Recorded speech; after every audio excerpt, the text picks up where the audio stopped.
ABN ప్రేక్షకులకు నమస్కారం। ఈ రోజు శనివారం ఒక్కొక్క రాశి వారికి ఈ రోజు ఏ విధంగా ఉండబోతుందో తెలుసుకుందాం। మొట్టమొదటి రాశి మేషరాశి। మేషరాశి జాతకులకు శనిగ్రహాన్ని పరిశీలించినప్పుడు వారికి 12వ స్థానంలో శనిగ్రహం ఉన్నాడు కాబట్టి కొంత అననుకూలమైనటువంటి వాతావరణం ఈ రోజున ఏర్పడుతూ ఉన్నది। తర్వాత శారీరకపరమైనటువంటి రుగ్మతలు కొంత తెలుస్తూ ఉంటాయి। వైద్యుల యొక్క సలహా సహకారాలను తీసుకోండి। తర్వాత మేషరాశి వారికి ఈ శనివారం ముఖ్యంగా దూర ప్రయాణాలకు చాలా అనుకూలంగా ఉంటుంది। ఇంట్లో ఒక శుభకరమైనటువంటి వార్త వింటూ ఉంటారు। మీ పిల్లలకు వారికి ఉపయోగపడే అభివృద్ధి కార్యక్రమాలకు మీరు సహాయపడుతూ ఉంటారు। అయితే మేషరాశి జాతకులకు ఈ శనివారం రోజున రావి చెట్టు కింద ఉన్నటువంటి ఆంజనేయ స్వామిని పూజించుకోవడం వారికి చాలా బాగా ఉంటుంది। వృషభ రాశి జాతకులకు ఈ శనివారం రోజు చాలా చక్కగా వైభవంగా ఉంది। మరి వీరికి శనిగ్రహం చాలా అనుకూలంగా ఉన్నాడు। గత కొద్ది రోజులుగా ఉన్నటువంటి మానసిక పరమైనటువంటి బాధలు, శారీరక పరమైనటువంటి బాధలు అన్నీ కూడా తొలగిపోతూ ఉంటాయి। తర్వాత ముఖ్యంగా ఈ యొక్క శనివారం వీరు ఆంజనేయ స్వామి వారి యొక్క ఆరాధన చేస్తే ఇంకా మీకు అనుకున్నటువంటి ఫలితాలు వస్తూ ఉంటాయి। యువతీ యువకులకు వివాహ సంబంధాలు కుదరడం ఈ శనివారం రోజున విశేషంగా చెప్పుకోవచ్చు। అదేవిధంగా ఈ వృషభ రాశిలో ఉన్నటువంటి వారికి ఈ శనివారం కొంతవరకు ఏవైతే పాత సమస్యలు ఉంటాయో అవి తీరే అవకాశాలు ఉన్నాయి। కుటుంబంలో మీ పైన గౌరవం కూడా పెరుగుతూ ఉంటుంది। మిథున రాశి జాతకులకు ఈ శనివారం మిశ్రమ ఫలితాలు కనబడుతూ ఉన్నాయి। వీరికి శనిగ్రహం మిశ్రమ ఫలితాలు ఇస్తూ ఉంటాడు। ముఖ్యంగా వీరు గత సంవత్సరం చేసినటువంటి కొన్ని తప్పిదాలు ఈ రోజున ఏర్పడుతూ ఉంటాయి। తర్వాత విద్యార్థులకు పట్టుదల ఉంటే తప్ప విజయం వచ్చే అవకాశాలు లేవు। కళాకారులకు మాత్రం మంచి ప్రోత్సాహం కనబడుతుంది। వ్యాపారస్తులకు చాలా చక్కనైనటువంటి రోజుగా మనం చెప్పుకోవచ్చు। అయితే మిథున రాశిలో ఉన్నటువంటి జాతకులకు యువతీ యువకులకు ఒక సూచన ఏమిటంటే వారు శనిగ్రహ మంత్రాన్ని చదువుకోండి। నీలాంజన సమాభాసం రవిపుత్రమేమాగ్రజం ఛాయామార్తాండ సంభూతం తం నమామి శనిశ్చరం అని చెప్పేసి ఆ శనిగ్రహ స్తోత్రాన్ని చదువుకోండి। కర్కాటక రాశి వారికి శనిగ్రహం యొక్క అనుకూల్యత మధ్యస్థంగా ఉంది। మరి వీరికి కొంతవరకు మానసిక శారీరక పరమైనటువంటి అలజడులు కనబడుతూ ఉన్నాయి। పెద్దలతో మాట పట్టింపులు వచ్చే అవకాశం కనబడుతూ ఉంది। తర్వాత కుటుంబంలో కొంత అలజడి వాతావరణం కనబడుతూ ఉంది కర్కాటక రాశి జాతకులకి శనివారం। తర్వాత వీరికి చర్మ సంబంధమైనటువంటి వ్యాధి ఏర్పడే అవకాశం కూడా కనబడుతుంది। కాబట్టి మీరు ఆ యొక్క ఆంజనేయ స్వామి యొక్క ఆరాధన చేయడం శ్రేయస్కరంగా చెప్పబడుతూ ఉంది। సింహరాశి జాతకులకు ఈ యొక్క శనివారం మరి శనిగ్రహాన్ని గమనించినప్పుడు వీరికి ఆర్థో సంబంధమైనటువంటి న్యూరో సంబంధమైనటువంటి ప్రాబ్లమ్స్ ఉంటూ ఉంటాయి। వైద్యుల యొక్క సలహా తీసుకోండి। దూర ప్రయాణాలు చేయకండి। ఎందుకంటే రాత్రి ప్రయాణాలు చేస్తూ ఉంటే కొంత ప్రమాదాలు ఏర్పడే అవకాశం కూడా సింహరాశి జాతకులకు కనబడుతూ ఉన్నాయి। శనిగ్రహానికి సంబంధించినటువంటి మరి తైలాభిషేక కార్యక్రమాన్ని శనిగ్రహానికి చేసుకుంటే వీరికి అనుకూలంగా ఉంటుంది। కన్యారాశి జాతకులకు ఈ శనివారం గమనించినప్పుడు శని మధ్యస్థ పరిస్థితుల్లో ఉన్నాడు। కొంతవరకు మానసిక పరమైనటువంటి అలజడి ఉంటుంది।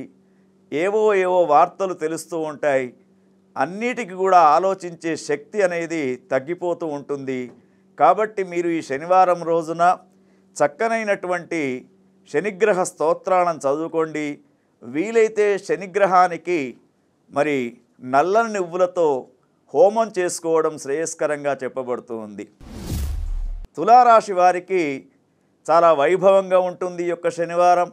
శని అనుగ్రహం బాగా ఉంది। వీరికి అనుకున్న కార్యక్రమాలు విజయవంతం పొందుతూ ఉంటారు। యువతీ యువకులకు వివాహ సంబంధాలు కుదురుతూ ఉంటాయి। ఒక శుభవార్త శ్రవణం కూడా వీరు మరి వింటూ ఉంటారు తులారాశి జాతకులు. తర్వాత వీరికి కుటుంబంలో చక్కని ఆదరణ కూడా లభించే అవకాశాలు ఉన్నాయి. అయితే తులారాశి జాతకులకు ఒక సూచన ఏమిటంటే మీరు లయకారుడైనటువంటి శివుని యొక్క ఆరాధన చేయడం ఉత్తమం. వృశ్చిక రాశి జాతకులకు ఈ శనివారాన్ని గమనించినప్పుడు మిశ్రమ ఫలితాలు కనబడుతూ ఉన్నాయి. శనిగ్రహం మీకు కొంత అనుకూలంగా ఉన్నాడు. అయితే ఏ విషయమైనా కూడా ఆలోచించి ముందుకు వెళ్ళాలి. ముఖ్యంగా ఈ వృశ్చిక రాశి వారు ఉదయం 6 గంటల నుండి 8 గంటల దాకా వాహనాలపైన ప్రయాణం చేయకుండా ఉండడం ఉత్తమ సూచనంగా చెప్పబడుతూ ఉంది. ఎందుకంటే వృశ్చిక రాశి జాతకులకు శని మిశ్రమ ఫలితాలు ఇస్తూ ఉన్నాడు కాబట్టి వారికి కొంత అలజడి వాతావరణం ఉంది. మరి వీరు తప్పకుండా శని భగవానునికి ముఖ్యంగా రావి చెట్టు కింద ఉన్నటువంటి ఆంజనేయ స్వామికి ఆకు పూజ చేసుకోండి. మీకు చాలా వైభవంగా ఉంటూ ఉంటుంది. ధనుస్సు రాశి వారికి శనివారం అర్ధాష్టమ శని నడుస్తూ ఉంది వీరికి.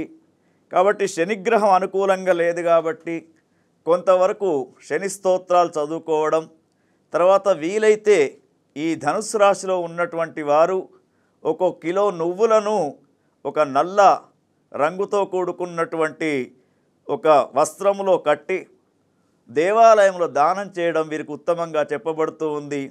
అర్ధాష్టమ శని నడుస్తూ ఉన్నప్పుడు కొన్ని గర్భ సంబంధమైనటువంటి వ్యాధులు వీరికి ఏర్పడే అవకాశం ఉంది మహిళలకు.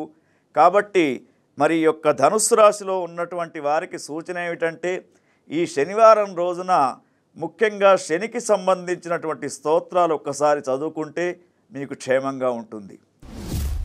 మకర రాశి జాతకులకు ఈ శనివారం చాలా వైభవంగా ఉంది. శని అనుకూలత ఉన్నాడు. మానసికపరమైనటువంటి శారీరకపరమైనటువంటి బాధలు వీరికి ఉండవు. చక్కని ఆలోచన విధానం ఉంటూ ఉంటుంది. ముఖ్యంగా దూర ప్రయాణాలు చేసేవారికి చక్కగా ఉంటూ ఉంటుంది. విదేశాలకు వెళ్ళే విద్యార్థులకు వారు విజయాలు పొందే అవకాశం ఉంది. అదేవిధంగా ఈ యొక్క మకర రాశిలో ఉన్నటువంటి యువతీ యువకులకు వివాహ సంబంధాలు, కళాకారులకు ప్రోత్సాహం కూడా వచ్చే అవకాశం కనబడుతూ ఉంది. అయితే మకర రాశి జాతకులకు ఈ శనివారం రోజుల సూచన ఏమిటంటే నవగ్రహాలకు ఒక ప్రదక్షిణ చేయడం అనేది ఉత్తమం. కుంభరాశి జాతకులకు ఈ శనివారం గమనించినప్పుడు వీరికి ద్వితీయములు శని భగవానుడు కనబడుతూ ఉన్నాడు. ఎప్పుడైతే ద్వితీయములు శని భగవానుడు ఉంటాడో ఆకస్మిక పరమైనటువంటి ప్రమాదాలు, మానసిక ఆలోచనలు పెరుగుతూ ఉంటాయి. మాట పట్టింపులతో గొడవలయ్యే అవకాశాలు ఉంటూ ఉంటాయి. కాబట్టి చాలా జాగ్రత్తగా ఉండాలి. తర్వాత ఉద్యోగస్తులు తొందరపడి ఏ నిర్ణయాలు తీసుకోకూడదు. ముఖ్యంగా సామాజిక పరమైనటువంటి సంబంధాలు తెగిపోయే అవకాశాలు ఉంటాయి. కాబట్టి ఈ కుంభరాశిలో ఉన్నటువంటి జాతకులు ఈ శనివారం రోజున లయకారుడైనటువంటి శివునికి అభిషేకాది కార్యక్రమాలు చేయించుకోండి, వైభవంగా ఉంటుంది. మీనరాశి జాతకులకు ఈ శనివారం చాలా ప్రత్యేకమైనటువంటి పరిస్థితులు ఎదుర్కొంటారు. జన్మంలో శని నడుస్తుంది కాబట్టి ఏ మాట మాట్లాడినా కూడా వ్యతిరేక పవనాలు వీస్తూ ఉంటాయి. కుటుంబంలో కొంతవరకు అలజడి వాతావరణం కనబడుతూ ఉంది. అందుకని మీరు ఈ యొక్క మీనరాశిలో ఉన్నటువంటి వారికి ఒక సూచన ఏమిటంటే వీలైనంత వరకు సుందరాకాండ పారాయణం చేసుకోండి. లేదనుకుంటే శ్రీరామ రక్షా స్తోత్రాన్ని చదువుకోవడం మీకు చాలా ఉత్తమం. తర్వాత మీనరాశిలో ఉన్నటువంటి ఉద్యోగస్తులకు కొంత పై అధికారుల నుండి ఒత్తిడి కూడా ఉంటూ ఉంటుంది. కాబట్టి జాగ్రత్తగా ఉండాలి. మరి వారికి సూచన ఇష్టదేవతారాధన చేసుకుంటే వారికి మంచిగా ఉంటుంది.